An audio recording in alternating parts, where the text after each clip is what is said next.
Sir ಈಗ ಮುಂದಿನ ಜನವರಿ 3 BJP ಅವರು ಡೆಡ್ ಲೈನ್ ಕೊಟ್ಟಿದ್ದಾರೆ ಸರ್.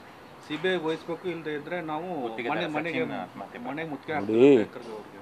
ಈಗಾಗಲೇ ಪ್ರಿಯಾಂಕ ಖರ್ಗೆ ಅವರೇ ಕ್ಲಾರಿಫೈ ಮಾಡಿದ್ದಾರೆ, ನನ್ನದು ಏನೂ ಪಾತ್ರ ಇಲ್ಲ, ನನಗೂ ಅದಕ್ಕೂ ಸಂಬಂಧವಿಲ್ಲ. ಆ ರೀತಿ ಅವರು ಈಗಾಗಲೇ ಕ್ಲಾರಿಫಿಕೇಷನ್ ಕೊಟ್ಟಿದ್ದಾರೆ. ಮತ್ತು ಡೆತ್ ನೋಟಲ್ಲಿ ಕೂಡ ಅವರ ಹೆಸರಿಲ್ಲ ಅಂತ ಕೂಡ ಹೇಳಿದ್ದಾರೆ. ಇದೆಲ್ಲ ಹೇಳಿದ ಮೇಲೂ ಕೂಡ ಅವರನ್ನೇ ನೇರವಾಗಿ ಸಿಕ್ಕಾಕ್ಸೋದಕ್ಕೆ ಪ್ರಯತ್ನ ಬಿ ಜೆ ಪಿಯವರು ಮಾಡ್ತಿದ್ದಾರೆ. ಯಾವ ಆಧಾರದ, ಏನಾದ್ರು ಒಂದು ಆಧಾರ ಇರಬೇಕಲ್ಲ, ಯಾವ ಆಧಾರದ ಮೇಲೆ ಅದನ್ನು ಮಾಡೋದಕ್ಕೆ ಸಾಧ್ಯ ಹೇಳಿ? ಏನಾದರೂ ಪ್ರೂಫ್ ಇದ್ದರೆ ನೇರವಾಗಿ ಪ್ರಿಯಾಂಕ್ ಖರ್ಗೆ ಅವರು ಇದರಲ್ಲಿ ಭಾಗಿಯಾಗಿದ್ದಾರೆ ಅನ್ನೋದೇನಾದರೂ ಪ್ರೂಫ್ ಇದ್ದರೆ ನಮಗೂ ಅರ್ಥ ಆಗುತ್ತೆ. ಆದರೆ ಯಾವುದೇ ರೀತಿಯ ಪುರಾವೆಗಳಿಲ್ಲದೆ ಸುಮ್ಮನೆ ಒಬ್ಬ ವ್ಯಕ್ತಿ ಮೇಲೆ ಆಪಾದನೆ ಮಾಡೋದು, ದೂಷಣೆ ಮಾಡೋದು ಅದು ಅಷ್ಟೊಂದು ಸಮಂಜಸ ಕಾಣೋದಿಲ್ಲ. ನಿಮಗೆ ಉಬ್ಬಿದ ರಕ್ತನಾಳ ಅಂದ್ರೆ ವೆರಿಕೋಸ್ ವೇನ್ಸ್ ಸಮಸ್ಯೆ ಇದ್ದಲ್ಲಿ ಫ್ರೀ ಡಾಪ್ಲರ್ ಸ್ಕ್ಯಾನಿಂಗ್ ಗಾಗಿ ಹಿಂದೆ ಭೇಟಿ ಕೊಡಿ ಏವಿಸ್ ಆಸ್ಪತ್ರೆಗೆ. ಭಾರತೀಯ ಜನತಾ ಪಾರ್ಟಿ ಒಂದು ನ್ಯಾಷನಲ್ ಪಾರ್ಟಿ, ಅವರು ಕೂಡ ಈ ರೀತಿ ಈ ಮಟ್ಟಕ್ಕೆ ಹೇಳಿಬಾರ್ದು. ಯಾಕೆಂದರೆ ಅವರು ಸರ್ಕಾರನ ನಡೆಸಿದ್ದಾರೆ. ಈಗ ಕೇಂದ್ರದಲ್ಲಿ ಅವ್ರ ಸರ್ಕಾರನೇ ಇದೆ.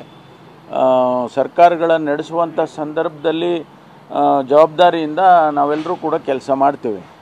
ಪ್ರಿಯಾಂಕ ಖರ್ಗೆನೂ ಕೂಡ ಜವಾಬ್ದಾರಿಯಿಂದ ಕೆಲಸಗಳನ್ನು ಮಾಡ್ತಿದ್ದಾರೆ. ಅವರ ಅನವಶ್ಯಕವಾಗಿ ಅವರ ಮೇಲೆ ಆಪಾದನೆ ಮಾಡಿದ್ರೆ ಏನಾದರೂ ಒಂದು ಸಪೋರ್ಟಿವ್ ಇದ್ದರೆ ಅದನ್ನು ಒಪ್ಕೊಳ್ಳೋಣ. ರಾಜು ಕಪ್ನವ್ರಿಗೆ ಇನ್ನೂ ಬಂಧನ ಮಾಡಿಲ್ವಲ್ಲ ಸರ್? ಪೊಲೀಸ್ನವರು ಈಗಾಗಲೇ ಅದನ್ನು ಕೂಡ ನಾವು CODಗೆ ನಿನ್ನೆ ತಾನೇ ಕೊಟ್ಟಿದ್ದೇವೆ. ಯಾಕೆಂದರೆ ಇದು ಸುಮ್ಮನೆ ಅನವಶ್ಯಕವಾದಂಥ ಆಪಾದನೆಗಳನ್ನು ಮಾಡೋದು ಸರಿ ಕಾಣಿಸಲ್ಲ. COD ಎನ್ಕ್ವೈರಿ ಆಗಲಿ, ಅದರಲ್ಲಿ ಗೊತ್ತಾಗುತ್ತಲ್ಲ, ನಿಜಾಂಶ ಗೊತ್ತಾಗುತ್ತೆ. ಅಲ್ಲ ಸರ್, ಅವರಿಬ್ಬರ ಮಧ್ಯೆ ಹಣದ ವ್ಯವಹಾರ ನಡೆದಿದೆ ಸರ್, 60 ಲಕ್ಷ ರೂಪಾಯಿ. ನಾನೇನು ಹೇಳಕ್ಕೆ ಹೋಗೋದಿಲ್ಲ, ಯಾಕೆಂದರೆ ಈಗ ಅದರ ಪರಾಪರ ವಿಚಾರಗಳು ಬರಬೇಕಲ್ಲ. ಅದು ಗೊತ್ತಾದ ಮೇಲೆ ಅದನ್ನು ಹೇಳೋಣ. ಹಣದ ವಿಚಾರ ಇತ್ತ, ಅವರು ಬೇರೆ ಬೇರೆ ಏನೇನೋ ಹೇಳ್ತಿದ್ದಾರೆ ಅಲ್ಲ, ಅವರು ಕೇಳ್ತೇವೆ ನಾವು ಕೂಡ. ಅದೆಲ್ಲ ನಾವು ಎನ್ಕ್ವೈರಿನಲ್ಲಿ ಬರೋವರೆಗೂ ನಾವೇನು ಹೇಳೋಕ್ಕಾಗಲ್ಲ. ಬಿಜೆಪಿ ಅವರು ಪದೇ ಪದೇ ಪ್ರಿಯಾಂಕ್ ಖರ್ಗೆ ಟಾರ್ಗೆಟ್ ಮಾಡ್ತಾ ಇರೋದು ಸೈದ್ಧಾಂತಿಕವಾಗಿ ಕಾಂಗ್ರೆಸ್ ಪರವಾಗಿ ಗಟ್ಟಿಯಾಗಿದ್ದಾರೆ ಅನ್ನೋ ಕಾರಣ.